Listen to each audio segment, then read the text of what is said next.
Distinguished ladies and gentlemen, press, let me thank you very much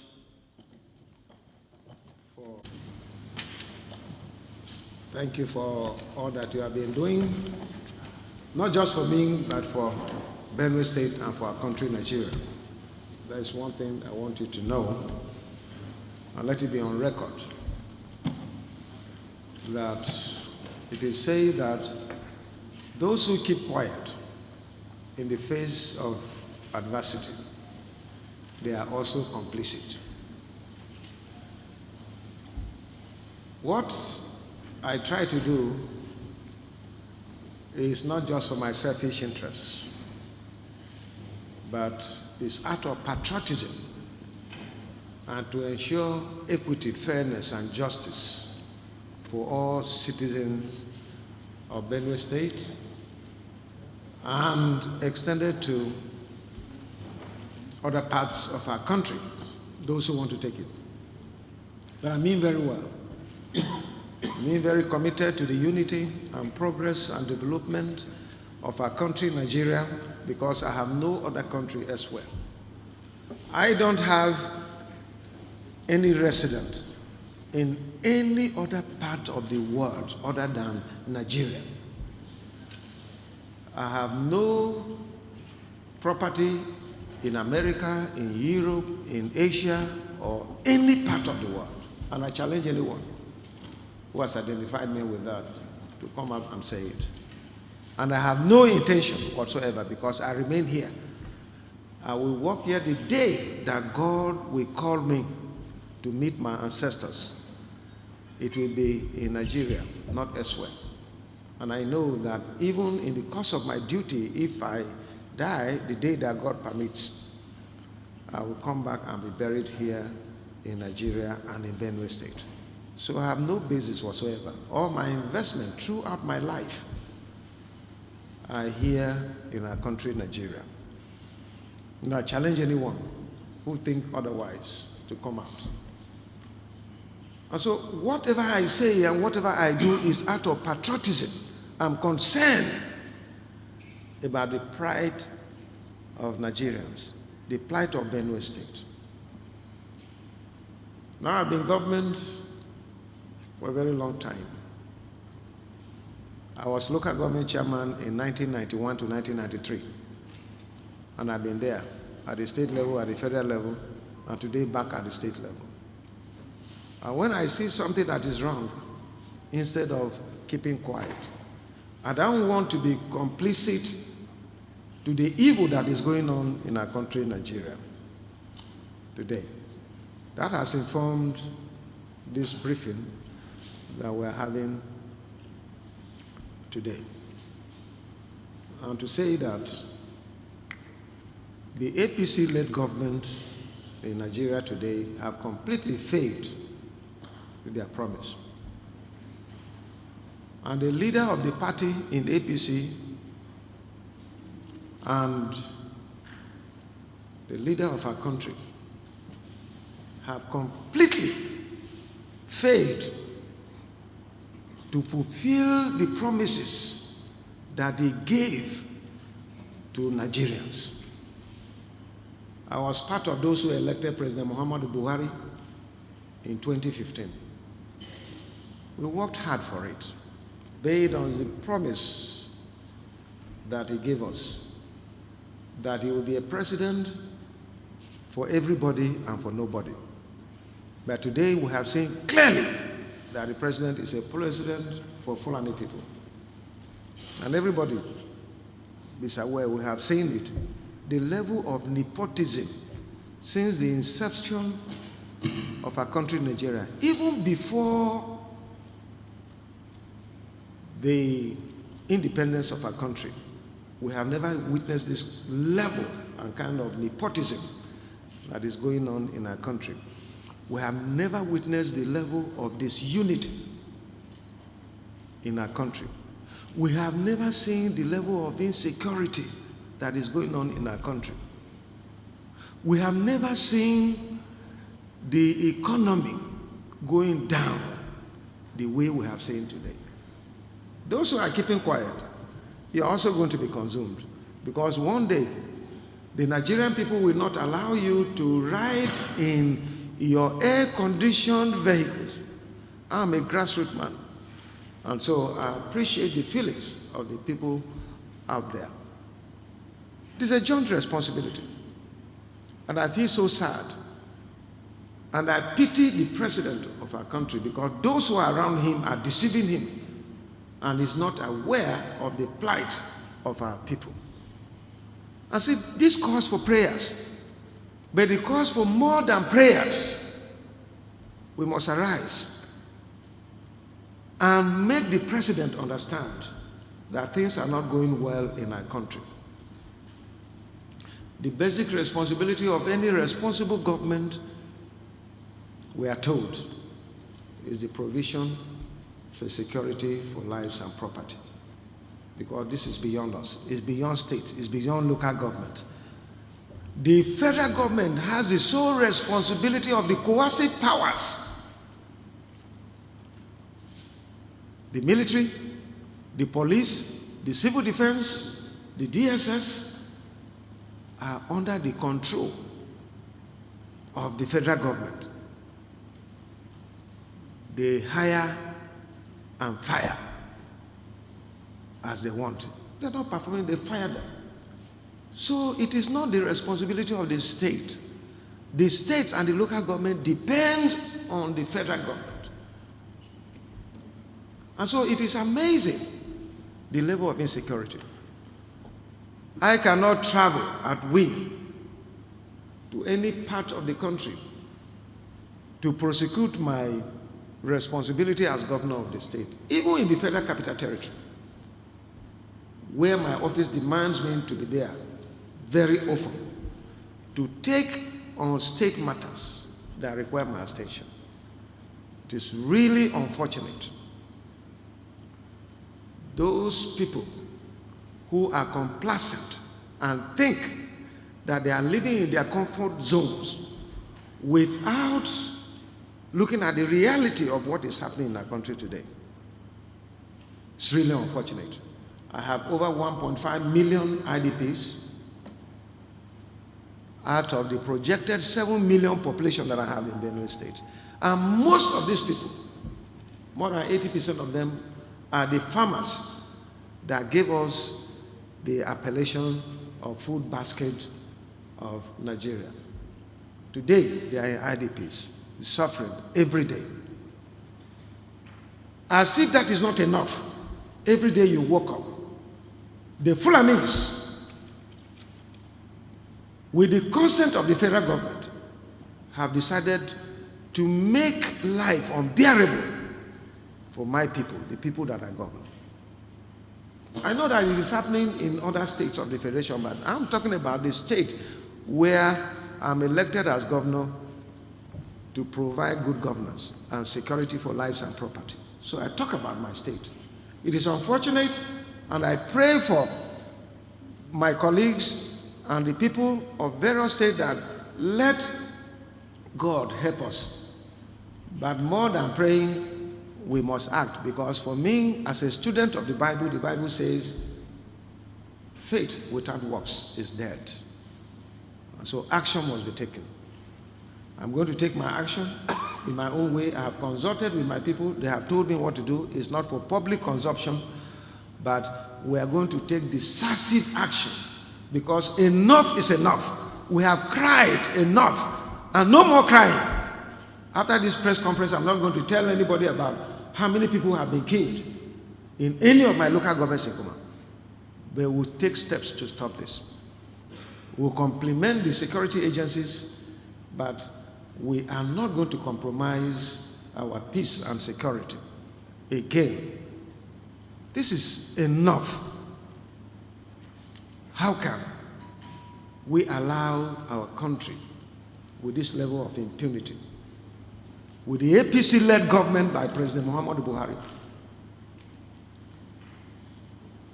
allowing Fulani herdsmen to come and murder and kill our people at will? Like I said, I've heard about other states What they do sometimes is do more than what is happening in Benue State, but that is not my state, so I talk about my state. It is not allowed. My kinsmen have not been spared. The people that I govern in the 18 local governments in Benue State, every day is about the murderous activities of the terrorist Fulani herdsmen who come and do this and go at will. And with the active support and connivance of the federal government, telling them to kill. I have alerted this country a long time ago. In 2016, I said it, and I brought publications that the Fulani nationalities came together and said that they will kill, they will rape, they will maim, they will destroy, they will send people away from their ancestral home and take over the land and make Nigeria their country. And this is what they are prosecuting. And people say that, no, nothing will happen. But it is already happening.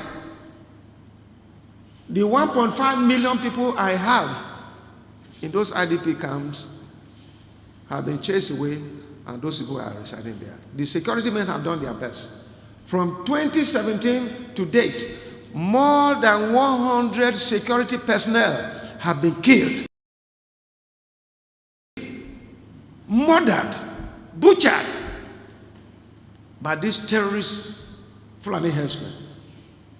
So that shows the commitment of the security agencies in ensuring that we have peace. But truly, they are completely overwhelmed with what is happening. They cannot be everywhere. They don't have the capacity in terms of funding, in terms of equipment, and even in terms of training.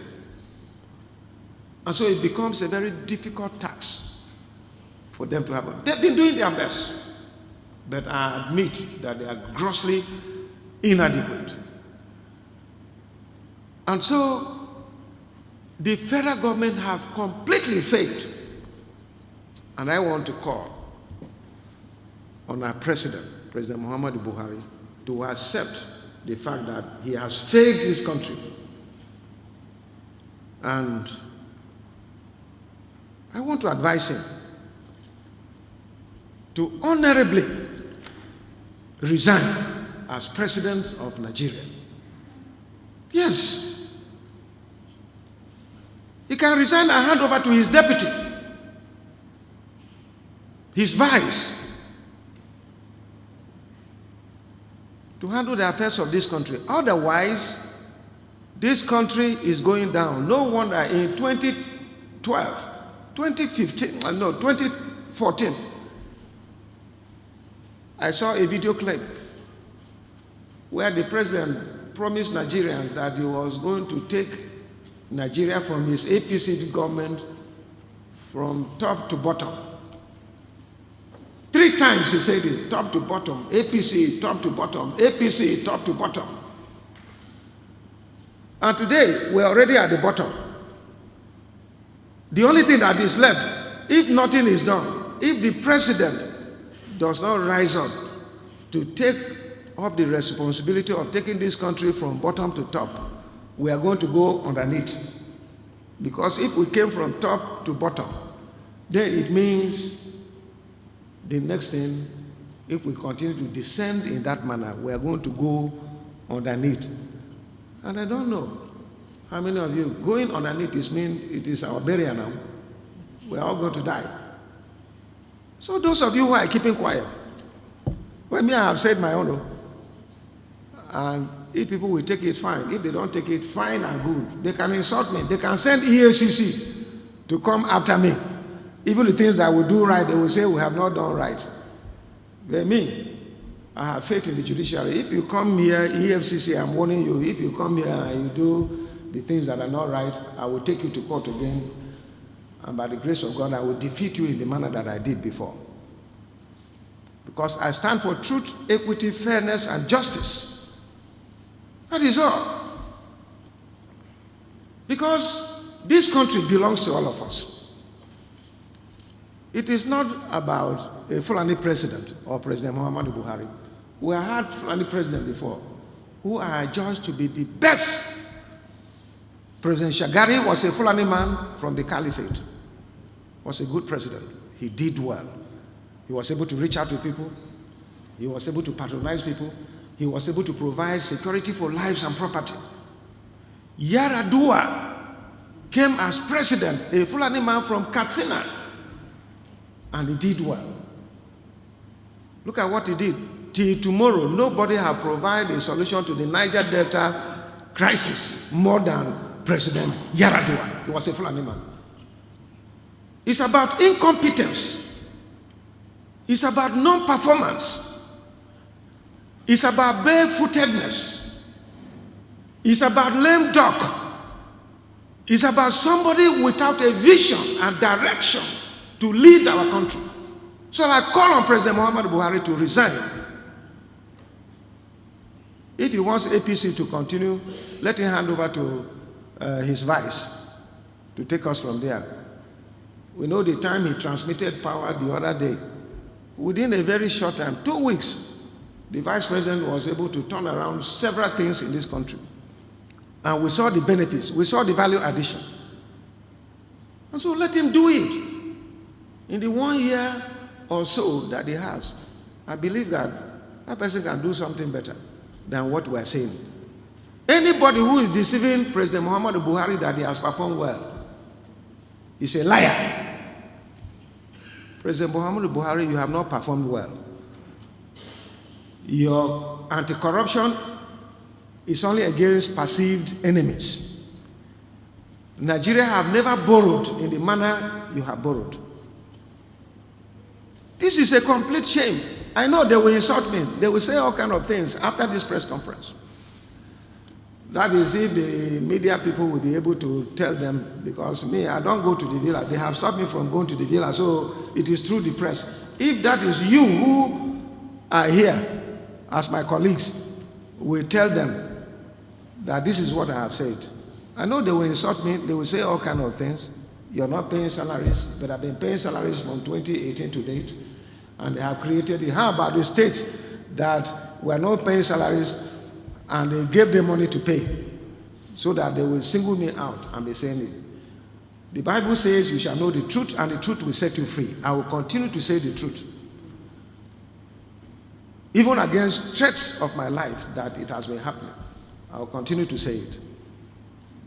But the truth is that anybody deceiving President Muhammadu Buhari that he has performed well, he has failed, we are disappointed. I voted him in 2015, and because I saw that he was being misled, that people were around him, I decided to come back to my party, the PDP, and this is where I am. So nobody should deceive him. Nigerians are suffering. Every aspect of life. Some people are even ready to commit suicide. And some are committing suicide because it has become unbearable. And yet people are praising him, praising him, praising him. That if you use a banana tree, you can see make the hole, the handle hole.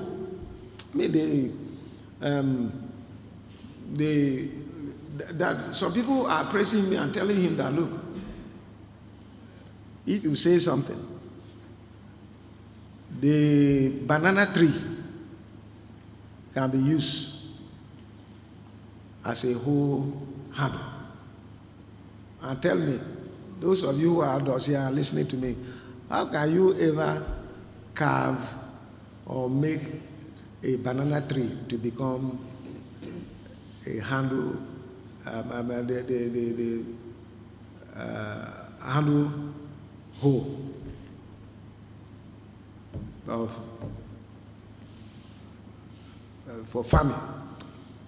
It is impossible.